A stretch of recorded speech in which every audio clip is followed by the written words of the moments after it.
E aí, gente, beleza? Meu nome é Dylan Silva, sou professor de História da Rede Força Máxima, trabalho na unidade da Penha Circular, e hoje a gente vai dar continuidade aqui no nosso bate-papo, né, do mundo pós-guerra.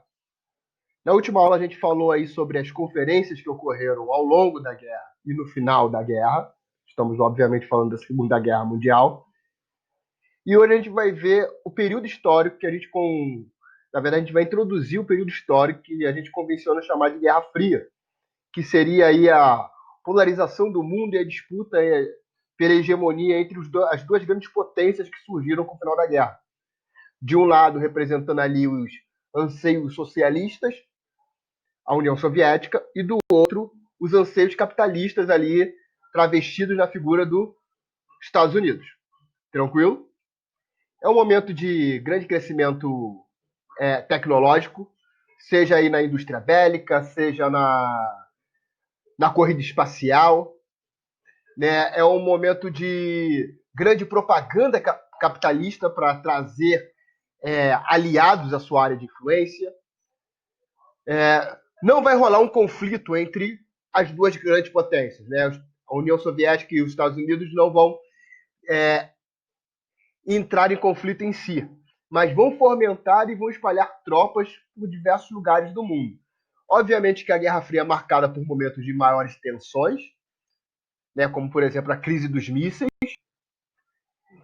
e momentos de, digamos, afrouxamento das tensões. Tranquilo? Hoje a gente vai dar um passinho inicial para falar sobre as formações dos blocos, tanto socialista como capitalista, e os primeiros embates que ocorrem aí entre esses dois blocos. Né? Em sua maioria, embates ideológicos. Tranquilo? Vamos lá. Definição e origem da Guerra Fria. A gente está falando de uma Europa pós-guerra, devastada pela guerra, né? Destruída. Vamos relembrar aqui algumas coisinhas. Né? O palco central da Segunda Grande Guerra, né? Da Guerra Mundial, da Segunda Guerra Mundial, foi a Europa. Tranquilo? E a Europa está destruída por conta dos conflitos. As grandes potências europeias, como a Inglaterra e França, estão em decadência, né? Porque estão falidas, estão destruídas por conta das batalhas, beleza? Vamos lá. Decadência de nações como Inglaterra e França. A França foi invadida pelos nazistas, parte foi dominada pelos nazistas, a outra parte colaborou com os nazistas. A Inglaterra foi bombardeada diversas vezes, apesar das tropas nazistas não chegarem a tomar parte do território.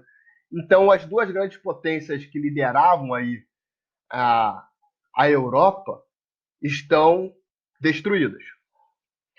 É uma Europa estagnada, ou seja, a indústria pós-guerra ainda não está se desenvolvendo bem. Com taxa de mortalidade elevadíssima. As pessoas em idade economicamente ativa, ou seja, aquelas que poderiam trabalhar, morreram em grande quantidade durante a guerra. Né? Então a gente tem uma taxa de mortalidade muito grande da população economicamente ativa e com dificuldade de se reerguer economicamente. Então a gente está numa Europa arrasada. Nesse contexto surgem duas grandes potências mundiais, a ascensão das duas grandes potências. Uma aí levantando a bandeira do socialismo e a outra levantando a bandeira do capitalismo. Nós estamos falando de União Soviética e Estados Unidos. Ocorre uma nova disputa geopolítica mundial, que chamamos de Guerra Fria, compreendida entre 1945 a 1991. A gente fala lá, na última aula a gente estava falando das conferências, falamos da conferência de Potsdam, que em alguns tópicos a gente falou assim, ó, aqui abriu caminho para o que viria a ser a Guerra Fria. Tranquilo? Vamos lá. Representou uma disputa entre a União Soviética e os Estados Unidos em diversos campos ideológicos, Socialismo versus capitalismo. Político, o centralismo unipartidário ou a democracia pluripartidária. Econômico, de uma economia planificada ou de uma economia liberal. E geopolítico, Oriente, Leste, Ocidente, Oeste. Tranquilo? Disputa por áreas de influência. Essas duas grandes potências vão tentar trazer países para a sua área de influência. Quanto mais países eu tenho sobre a minha tutela, sobre a minha área de influência, maior é a minha influência e, consequentemente, eu diminuo a área de atuação do meu rival. Investimento em novas tecnologias. Né? A internet, que a gente conhece hoje aí disseminada, começa a engatinhar aqui no período pós-guerra. Os computadores começam a ganhar vida, digamos assim, só que são objetos absurdamente grandes, pesados e caros. A gente tem aí a exploração do espaço, né? A gente vai falar da corrida espacial, que vai gerar tecnologias que nós utilizamos ainda hoje, né? A gente vai falar sobre o GPS, que hoje tem em todo celular, em aplicativos de carro, enfim, tem a sua origem aqui. Então, assim, tem grandes inovações tecnológicas, beleza? E é óbvio, também tem uma corrida armamentista, uma corrida nuclear. As duas grandes potências produziam um arsenal nuclear absurdamente grande. Né? Então, o conflito entre as duas grandes potências não era uma coisa que elas de fato queriam, porque ocorreria uma guerra nuclear. E o arsenal que eles tinham produzido, né, que eles possuíam, era suficiente para destruir a Terra algumas vezes. Né? Então, se tem toda essa explosão tecnológica e também tem essa tensão armamentista rolando. Falei já, né? Vai ter momentos de tensões, onde por um estalo o mundo não entra numa guerra nuclear, e assim vai ter também momento de afrouxamento. Beleza? Vamos seguindo. Sem confronto direto entre as potências. Né? Por exemplo, a Guerra da Coreia, que vai acontecer aí na década de 50, já está no contexto da Guerra Fria. Coreia era uma coisa só, era um país só. Hoje a gente tem a Coreia do Norte e a Coreia do Sul, que é dividida desde esse período. A parte sul ficou ali sob influência dos Estados Unidos e a parte norte vai receber influência da União Soviética e da China comunista de Mao Tse-tung. Tranquilo? Ou seja, as tropas americanas e as tropas estadunidenses e as tropas soviéticas não vão chegar a entrar em conflito. Mas as tropas aí de representantes que levantam a bandeira do capitalismo e do socialismo vão guerrear. Né? A gente pode falar também da influência na Palestina.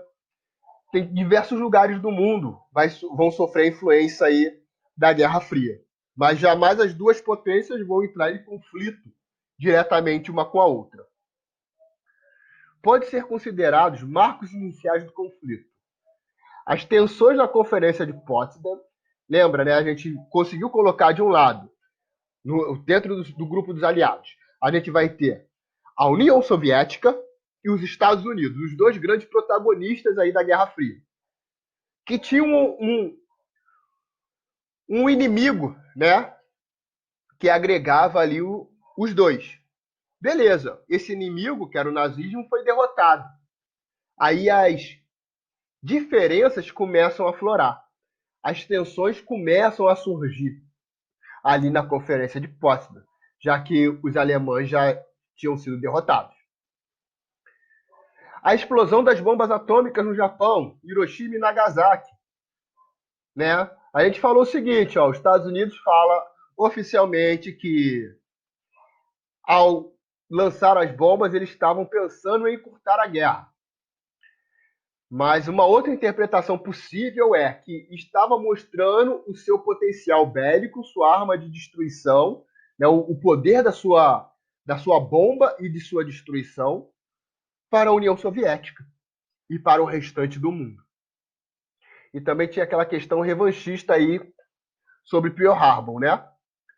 Beleza?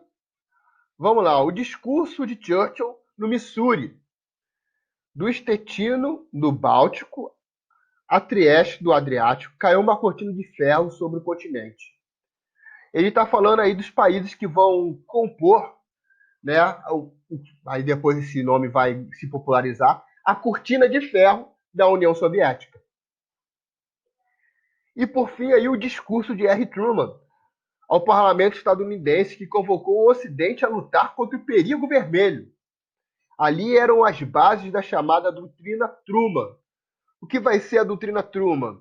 Uma série de medidas, né, uma série de providências tomadas para tentar combater o avanço do socialismo, né, do perigo vermelho, aí segundo o Truman.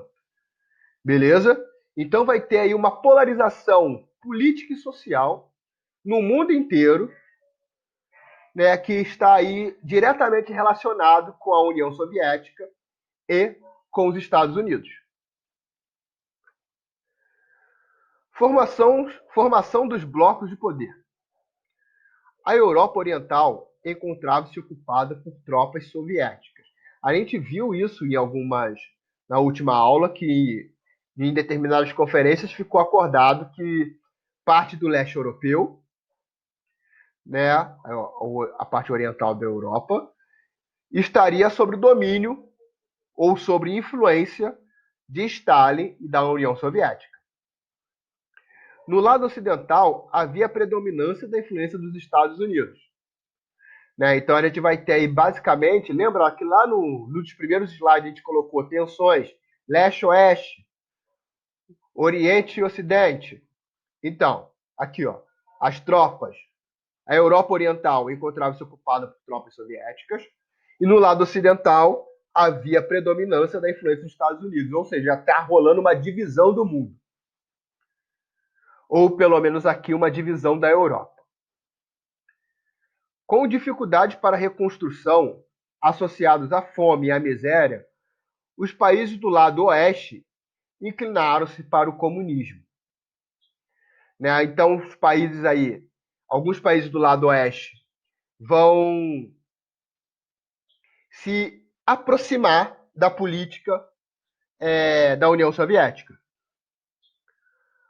Os países do lado ocidental, Itália, Bélgica e Holanda, por exemplo, deram uma votação expressiva ao Partido Comunista, assim como no lado oriental, países como Romênia, Hungria, Tchecoslováquia, Polônia se aproximavam de Moscou. Então aqui a gente está falando do seguinte, que está rolando uma grande aproximação de diversos países à União Soviética.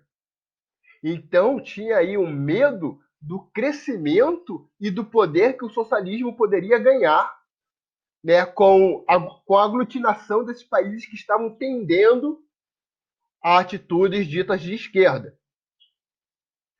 Havia uma grande perspectiva de ampliação dos governos socialistas. Vamos lá. Em países como a Grécia, a Turquia e Irã, eclodem guerras civis, né, guerras entre as pessoas do próprio país, entre comunistas e grupos apoiados pela Inglaterra. Muitos, por exemplo, como é o caso da Grécia, esses grupos apoiados pela Inglaterra, inclusive tinham pessoas que apoiaram o nazismo, lutando contra o comunismo. Né? Então a gente vai ter grupos comunistas, né, por exemplo, na Grécia, lutando contra um outro grupo aí apoiado pela Inglaterra, e nesse grupo apoiado pela Inglaterra, ainda tinham pessoas que apoiaram o regime nazista dentro da Grécia. Beleza? E meio a essas tensões políticas, assim, a Inglaterra não consegue financiar esses grupos militares, né, já que ele está falando de uma Europa em crise no pós-guerra. Então ela sai de cena e os comunistas conseguem tomar o controle ali da região da Grécia. Tranquilo? Em meio a essas tensões políticas, foi lançado o Plano Marshall. O Plano Marshall está aí dentro da chamada doutrina Truman. A doutrina Truman, falamos, ela é um conjunto de leis, de regras, de medidas que vão combater o socialismo. O Plano Marshall é uma dessas medidas que a doutrina Truman estabelece. O Plano Marshall, assim, de maneira simples, a gente pode entender como uma ajuda econômica a países que aderirem à causa dos Estados Unidos, ou seja, a países que aderirem ao capitalismo, repudiando o socialismo soviético. Aí os Estados Unidos faz o quê? Empresta grana e investe nesses países, porque esses países estão do lado dos Estados Unidos capitalistas. Através de um plano econômico e social, ocorre a reconstrução de indústrias, aumentando rapidamente o nível de consumo. Ou seja, os Estados Unidos vai lá, injeta uma grana, restabelece ou dá o pontapé inicial para as indústrias começarem a produzir novamente. Dessa forma, o consumo aumenta. E o capitalismo vive do quê? Vive da propaganda e do consumo. O governo dos Estados Unidos, entre os anos 47 e 51, investiu cerca de 13 bilhões de dólares para países da Europa Ocidental. Ou seja, os Estados Unidos ele vai investir em uma grana pesada em países da Europa Ocidental para que esses países não se inclinem ao socialismo, que está ali do lado, né? A Rússia, a União Soviética, ela está na Europa. Então, era um pulinho para esses países entrarem na área de influência da União Soviética. Aí os Estados Unidos vai lá e investe uma grana pesada. Tranquilo? Em 47, a União Soviética criou o Comiform, Comitê de Informações do Partido Comunistas Europeus. Beleza? Em 49, foi criado o Comecon, Conselho para Assistência Econômica Mútua. A gente vai ter muito isso na Guerra Fria. Os lados competindo.